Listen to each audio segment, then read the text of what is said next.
Assalamualaikum warahmatullahi wabarakatuh.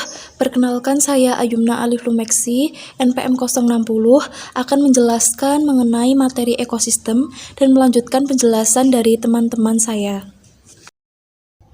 Yang pertama adalah pengertian ekosistem menurut Woodbury, yaitu tatanan kesatuan secara kompleks yang di dalamnya terdapat habitat, tumbuhan, dan binatang yang dipertimbangkan sebagai kesatuan secara utuh, sehingga semuanya itu akan menjadi suatu rantai siklus materi atau aliran energi di dalamnya. Sedangkan menurut Odum, bahwa ekosistem itu merupakan unit fungsional dasar dalam ekologi, di mana di dalamnya itu tercakup organisme dan lingkungannya. Sehingga dapat disimpulkan bahwa pengertian dari ekosistem itu sendiri adalah suatu hubungan timbal balik yang kompleks antara makhluk hidup dengan lingkungannya, baik itu abiotik maupun biotik, yang secara bersama itu membentuk suatu sistem ekologi.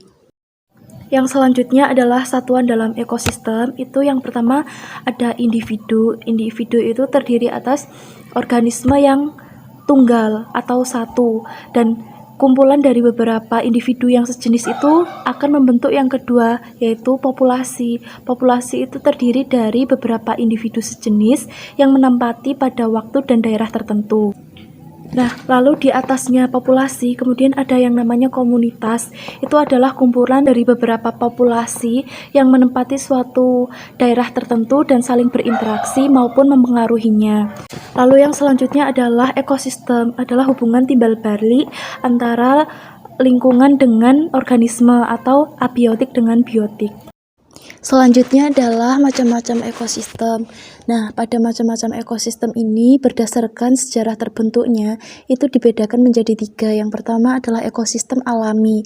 Itu yang terbentuk secara alami tanpa campur tangan dari manusia. Contohnya itu hutan tropis maupun gurun pasir.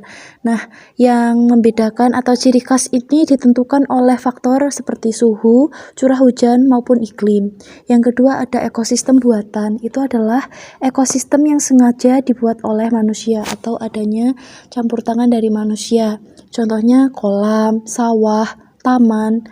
Nah, umumnya di ekosistem buatan ini mempunyai komponen biotik yang sesuai dengan yang diinginkan pembuatnya.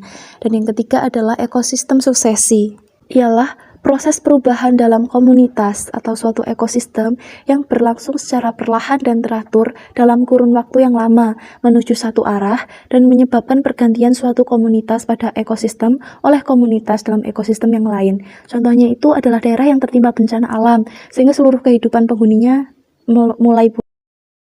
Lalu ada komponen ekosistem, itu terdapat 2 komponen pokok, yaitu komponen biotik dan abiotik. Yang pertama komponen biotik, itu komponen yang terdiri atas makhluk hidup seperti hewan, tumbuhan, manusia maupun organisme lainnya. Nah, yang terdiri atas produsen, konsumen maupun pengurai. Yang selanjutnya adalah komponen ekosistem abiotik atau tak hidup, adalah komponen ekosistem yang terdiri dari benda-benda mati. Faktor fisik utama yang mempengaruhi ekosistem di komponen abiotik ini ada suhu, air, ketinggian, garis lintang, sinar matahari, tanah, dan angin. Kemudian interaksi antar komponen ekosistem. Di antara tiap komponen penyusun ekosistem terjadi beberapa interaksi. Yang pertama adalah interaksi antar organisme. Ya, yang pertama interaksi antar organisme itu ada netral. Itu hubungan yang saling tidak mengganggu antar makhluk hidup satu dengan yang lain dalam habitat yang sama atau tidak saling mempengaruhi. Contohnya adalah gambar tersebut ayam dengan kucing. Mereka tidak saling mengganggu satu sama lain. Kemudian ada simbiosis, itu adalah hubungan makhluk hidup dari spesies yang berbeda yang hidup bersama. Ada simbiosis komensalisme, yaitu hubungan antar dua organisme yang berbeda spesies, namun salah satu diuntungkan dan salah satu lagi tidak diuntungkan maupun tidak dirugikan. Kemudian ada simbiosis mutualisme, yaitu hubungan antar kedua organisme yang berbeda dan saling menguntungkan. Contohnya adalah gambar tersebut, lebah dengan kupu-kupu. Dan yang ketiga ada predasi, itu hubungan antara mangsa dan pemangsa atau predator. Dan parasitisme adalah hubungan antar organisme berbeda spesies yang satu hanya menguntungkan dan satu yang lain adalah dirugikan. Contohnya adalah kerbau maupun dengan kutu. Kerbau merasa gatal dan kutu merasa diuntungkan. Yang kedua adalah interaksi antar individu, yaitu interaksi antara individu satu dengan individu lainnya, baik yang berspesies sama maupun dengan spesies yang berbeda. Nah, ketika ada interaksi antar populasi, itu ada kompetisi atau hubungan antar populasi yang memiliki kepentingan yang sama. Lalu ada alelopati, itu interaksi antar populasi bila populasi satu menghasilkan zat yang dapat menghalangi timbulnya populasi lain.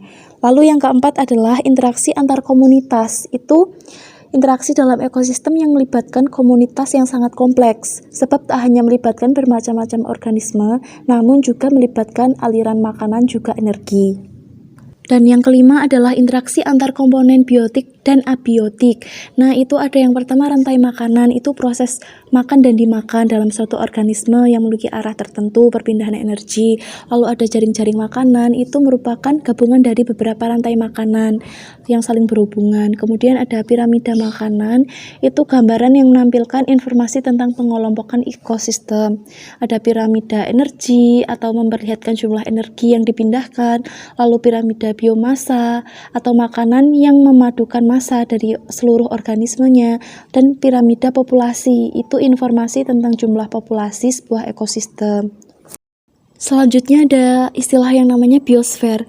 Secara etimologis itu biosfer dari bio yang artinya hidup dan sfera artinya lapisan, yang digabungkan menjadi lapisan yang ditempati oleh suatu makhluk hidup baik hewan, tumbuhan maupun manusia. Sedangkan secara umum bahwa biosfer itu merupakan ruang lingkup bagi tumbuhan, hewan, manusia. Dan secara artian luas dia adalah makhluk hidup serta lapisan pada permukaan bumi yang cocok bagi kehidupan. Lalu ada keanekaragaman hayati atau yang disebut dengan biodiversitas. Keanekaragaman hayati atau biodiversitas merupakan variabilitas antara makhluk hidup dari semua sumber daya, termasuk daratan, ekosistem perairan, dan secara kompleks ekologis, termasuk juga keanekaragaman dalam spesies di antara spesies dan ekosistemnya. Lalu ada tingkat keanekaragaman hayati, itu bisa dari keanekaragaman spesies, genetik, maupun ekosistem.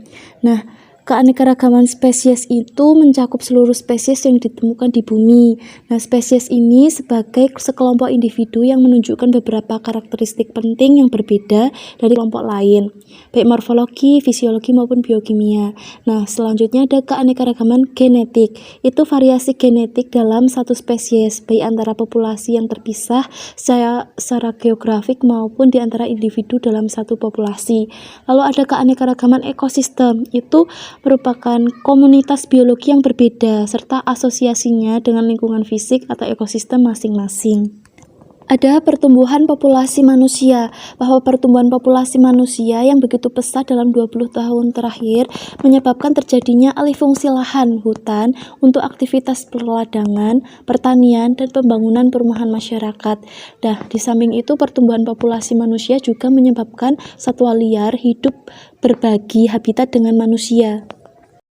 Lalu terdapat beberapa ancaman terhadap biodiversitas. Yang pertama adalah pembukaan areal atau kawasan.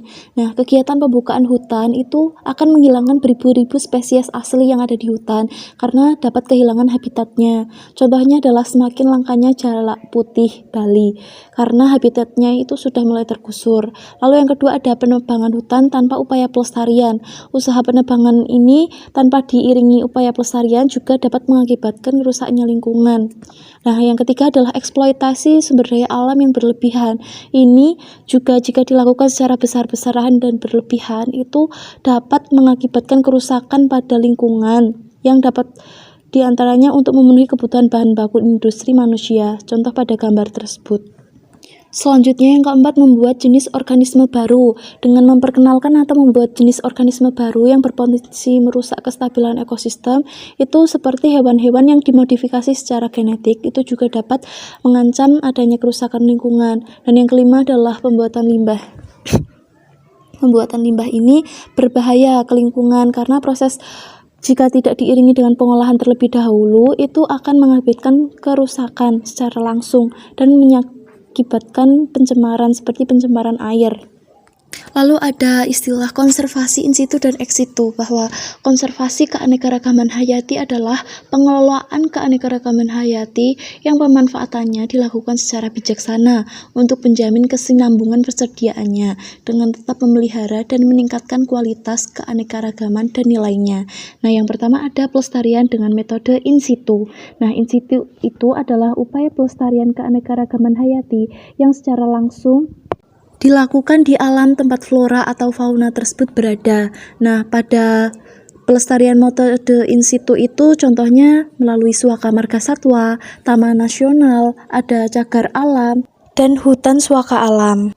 Dan yang kedua adalah pelestarian dengan metode ex situ atau metode pelestarian keanekaragaman hayati yang dilakukan dengan cara mengambil fauna dan flora dari wilayah aslinya dengan tujuan melakukan konservasi, perlindungan, serta pengembangbiakan. Dalam metodenya terdapat beberapa cara, antara lain seperti kebun binatang, taman safari, maupun taman hutan raya.